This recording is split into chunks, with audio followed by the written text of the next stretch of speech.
Okay, now this is the most important part because this is what we as human beings we have to put ourselves in the position of everybody, right? So let's throw ourselves in the position of the family of people who assume that this is their child, the all of us who are on the outside looking in, and then the investigators how they're looking at it. Okay, now one we're gonna see. All right, we're gonna talk about how the press conference the re, 8 p.m. local the revealing of him, how they came about capturing him.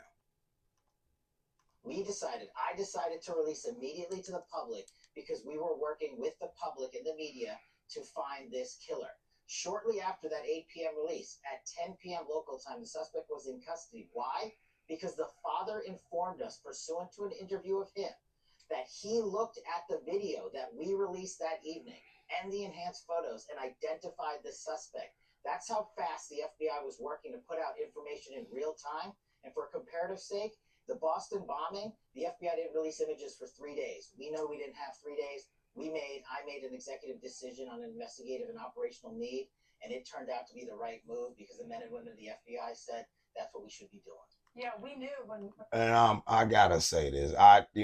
Trust is an amazing factor, and you have to trust people, right? But the key is him framing it with the Boston bombing, them not releasing things. And come on, like the comparison of that event, and then trying to give this credibility with him coming forward with images, stills, and even this video footage.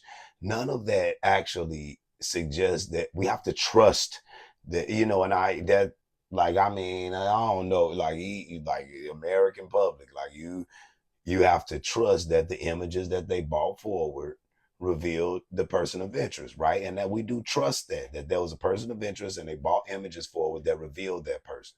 Now, the images that they brought forward revealed a guy who was slightly tall, of Caucasian persuasion, hat, glasses, with certain, like he had a dimpled chin, like I have. But other than that, he could look like over 15% of the population. Like you could take the skater Tony Hawk and put a hat and glasses and dye his hair back to when he looked like to anybody that fits the Tony Hawk description at 22 years old. He's in that's roughly 15% of America whose parents could have. He looks awfully a lot like my child. Now he wears Converse, that guy wears Converse, his dad assuming that only my son got a fetish for Converse. I'm not knocking, I'm not saying that this guy didn't do it. I think that I guess he's the most viable suspect that they have, but it's very much possible that this guy could be the patsy for that's meant to take the fall for the person who actually accomplished this, which really does seem to be a little bit more of someone who had the agenda, had the objective, and concealability so that they wouldn't have to answer for the consequences. That video was released. We said it here on Fox and Friends. Someone's going to recognize this person because someone was friends with him, his family. Someone knows this guy. Those images were crystal clear. Mm-hmm. Tell us what you know about him. The enhanced images were crystal clear. All of those pictures did not show him in possession of a firearm, laying on the top of the roof, shooting Charlie Kirk. Right? We have images of somebody we saw on campus who's suspicious, and this is that person. Right? And all of those we're going off the assumption. We all agree, okay, y'all say he's suspicious. He's suspicious. We want y'all to talk to, but none of them are conclusive to putting him in that position to have accomplished that. So there's just, there's a lot of, I don't know what the FBI's been up to, but I mean, criminal procedure and the investigative function, we have to get a lot more concrete. But American people, we have to hold up a lot more transparency and a larger requirement for productivity, because right here, I'm not saying this guy didn't do it. It's not my job. My job is to look at what the presentation of evidence. And that video they just showed of him running across that building, you did not see that man throwing a rifle over first. You didn't see him jumping over the building with the rifle stocked over his shoulder. You didn't see him with the rifle stuck in his leg and his shirt, so that when he jumped down, the rifle hit the ground and dislodged his shoulder. You didn't see any of that. You saw him easily scale a building with what looked like a cloth, like a clothing sort of backpack material item with him, which made him have no regress in speed, no decrease in his stride. He was able to run freely because he wasn't accounting for a long rifle. His background, his childhood, his father who had to turn him in. And I'm sorry, I didn't mean to ignore the last question. Going back to the group chats real quick, there's more than 20 individuals. But this is a great point. I want to lay out how this works. People think we can just get in these group chats. This video, right? Like, bless the heart of his family who came forward and said that this was their person, right? But off of this video, how many other families could have made that mistake? Right? I mean, I'm not a member. Like, just think about how many boys in your family that could fit this description. Right? And this is the video that they show. Like, there's been enhancements where they pixelated it down. We had an AI enhanced video where they took the glasses off, but you can't do that. The glasses off, you can't assume what his eye type structure. You don't see his eyes. Like I said, only a mother might be able to call that out. Like, if his mother, but his father, her father don't notice you that much, man. For real, like, I'm a father of 6 kids, and I can tell distinctly all of my children. But if it was a boy the same height, same size as my son, same hairstyle as my son, same gear as my son, I could misappropriate. I wouldn't be able to, like, we are all someone. He looks similar to a lot of people. Roughly 15% of our population look like him. He's a 6'2", 22-year-old white guy with a hat and glasses on. It's like, you gotta have a lot more evidence to put him as in this photo is what we're saying is he did it. He did the crime in this photo. Like, where is his long rifle? Where is he casing bullets? Like, this could be a video of him parking the car, getting out the car, and walking around suspiciously, which he could have been paid to do as the patsy. You're the guy looking like a donkey flunky idiot walking around campus when we're finna do this, James Earl Ray, and then when it all goes down, you're oblivious.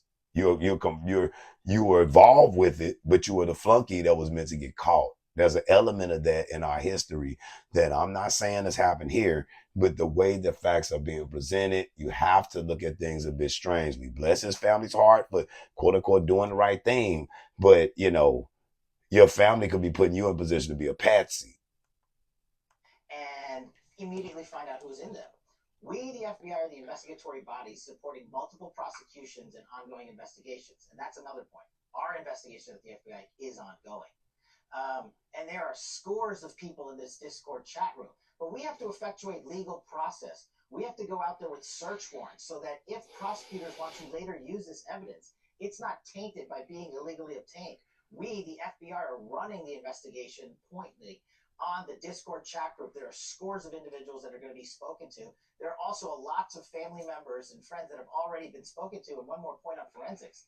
We were able to obtain in record time the text message chain between the suspect and his live-in partner, as well as other critical cellular information from our CAS team that analyzes cell phone data towers in the area to pinpoint the locations of the suspect and other individuals he was speaking with.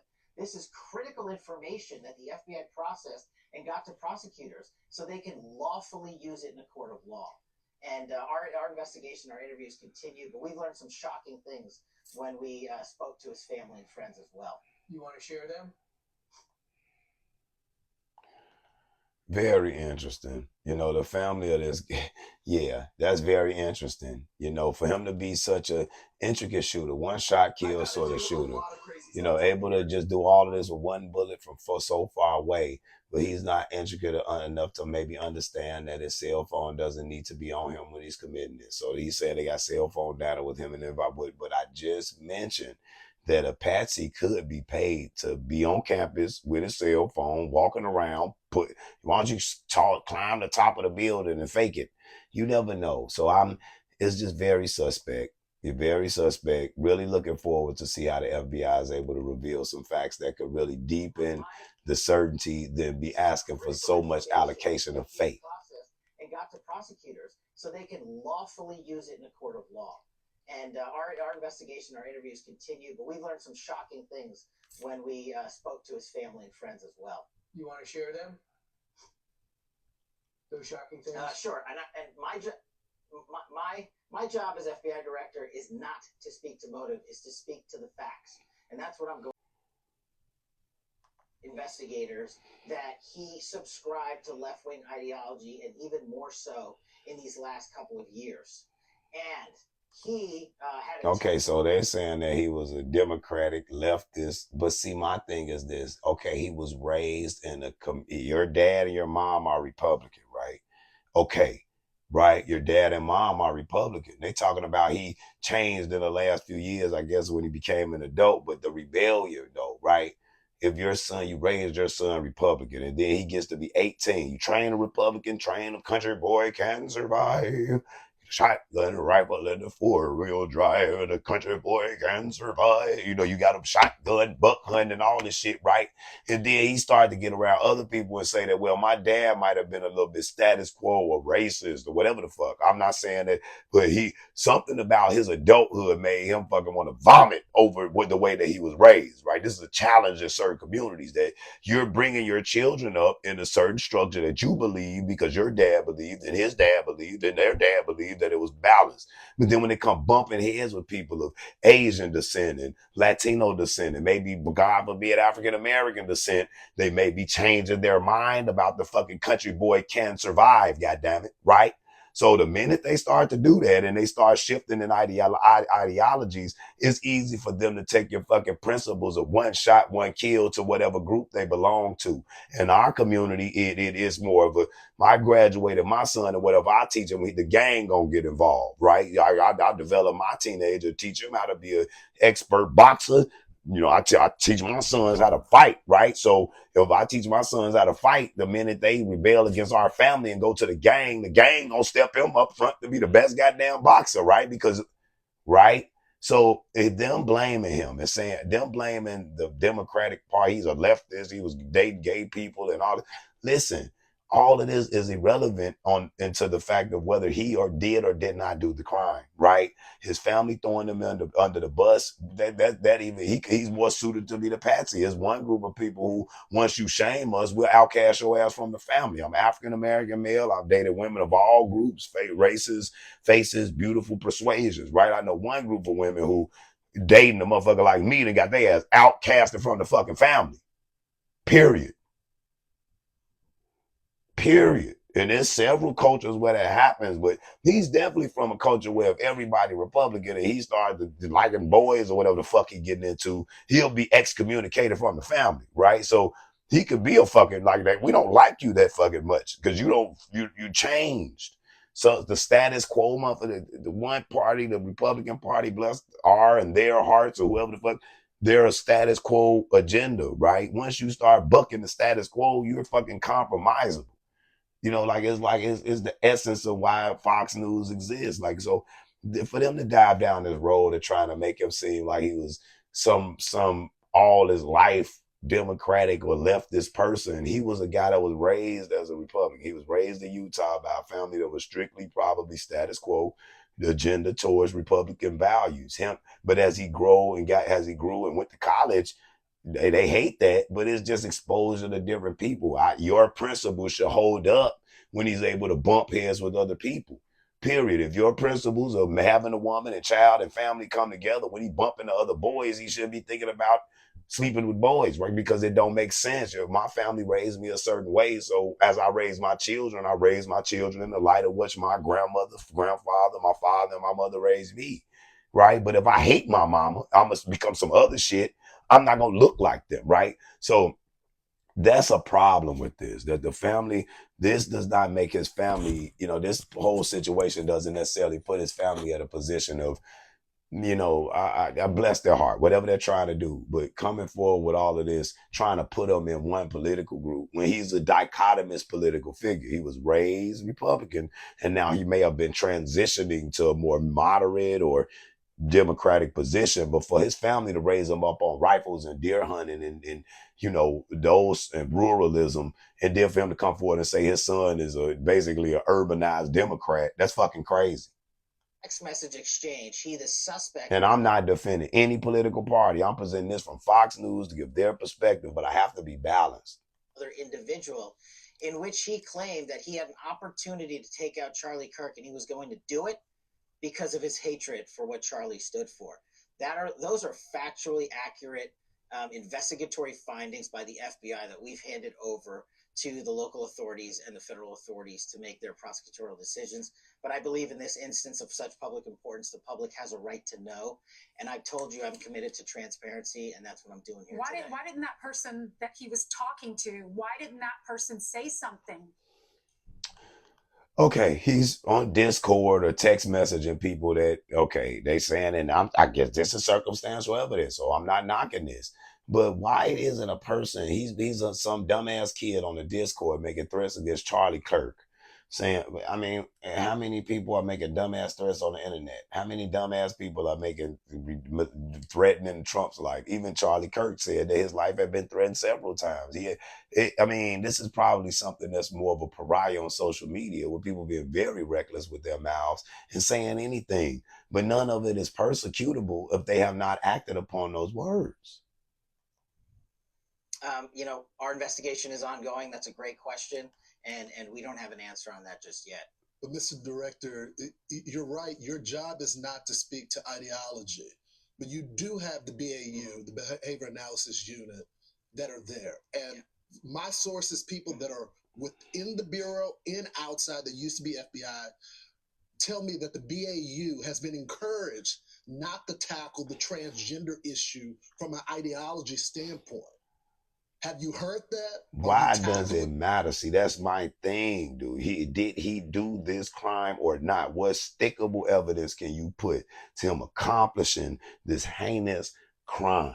Who he's sleeping with is of no importance. Is this he not a he not one of us? They like that does not matter. Trust me, I'm from a group of people where we have to accept. My cousin Kenrick got deleted in this motherfucker. Like we have lost in our community, right? If somebody is deleting or the cause of death in our family, we can't dive into what their sexual preference was. You killed my motherfucking family member. How am I gonna resolve that? Right? I know you only been there recently. Like, I mean, if he killed Charlie Kirk, who gives a fuck about his sexual preference? But you can't have a political slant saying we're not going to attack different political ideologies because it's going to offend someone. You're absolutely right. And that's why me and the deputy have been quarterbacking this investigation ourselves. There is no one at the FBI that's going to politicize this investigation. There's no one at Quantico or anywhere else that is going to say we are not looking at X or Y. We are looking at the facts. They're like our video. We're releasing the facts in record fashion. If you go back and look at historical cases like Luigi Mangione and the Boston bombing, how long did it take the Bureau to release information to the public? We're not doing that. Those two manhunts took 5 days, and they happened to. I hate idiots. I hate idiots. Listen, men are smart, and men are impressive to everybody. But I hate a person who wake up with talking points. That his only he thumping his fucking chest on the fact that he released videos way before the Boston Marathon bombing. But that was a very hectic situation. Like why as an FBI head of investigations here is it important for you to compare your fuck up to somebody else's situation? That's showing that you're moving the fucking goalpost so much that you don't have a lot to go on. And I'm trying to tell everybody that they're going to hang this kid, and whatever the fuck happens is this kid's fault for being involved in whatever the fuck, however the fuck they told him to. Because he is complicit in however this went down. But he wasn't the lone person involved in how this guy got assassinated. This dumbass kid is sitting in there not cooperating because his family revealed that he probably was involved because of his idiot ass ideologies, and it could have been somebody fishing the Discord for somebody talking like him to put him in position to be the fall guy. But he is not guilty of scaling that building with the rifle and then putting it in the woods. Like, I'm not saying he didn't shoot it. The evidence is not showing that when he was executing his path of exit, he wasn't carrying a weapon that they suggest was capable of this deletion of Charlie Kirk. And it's sad. So the FBI is being challenging. The nation is being trusting. It's a very tough time for this situation of resolution. Sad that this happened to this guy. Like it's just really as a dad with 6 kids, again, I'm going to continue to say that this is tragedy, period. and open with the American public, and we're going to continue to do that. So anyone that thinks that the FBI is not on top of its game. Very dreadful situation in American history right now. I will say that my conclusion has not been made. That there's no conclusion to be made. That I'm very much in the less than trustworthy element with how things are being presented. I do think that people need to use a little bit of their own eyes. It's okay to dive into what people call quote unquote conspiracy theory at this point, because the court of public opinion is a lot more grip towards revelation and transparency through the internet. Bear in mind that most of the videos of the actual assassination, unfortunately, that we've had to watch, the response of people afterwards were presented by people who had cell phone data. That X and Reddit have shown us more that we've been revealed here. And this, the suspect person we don't know a lot about, but we're trusting based off a lot of assumptions. So, I just feel bad for people not necessarily having the fullest transparency, the fullest certainty. There are some questions that are scratching heads. And then when I listen to the FBI director, he's moving the goalposts with what this man's gender was, what his family's saying about his political alliances, his family really insisting that they know that it was him, but no family member was there with him when he committed it. Nobody picked him up after. They're all going off inferences and videotape that shows him to be on the campus as a person of interest in the situation, but none of the video camera footage that they've released suggests anything less than what could be assumed a person of interest. It's not a video camera shot of him actually committing it, and then there's this. So really challenging everybody's patience with needing to accept truth when there's not a lot of transparency being shown. So did this PERP shoot Charlie Kirk part 2? There's a wrap, and I think we'll be back with a part 3 as things continue to start to unfold. So thanks so much for staying along. I know these are some long form videos. I like to speak a lot. I like to express a lot. If if you can, subscribe if you might, but we all stay together in this mental, logical fight. Thanks so much.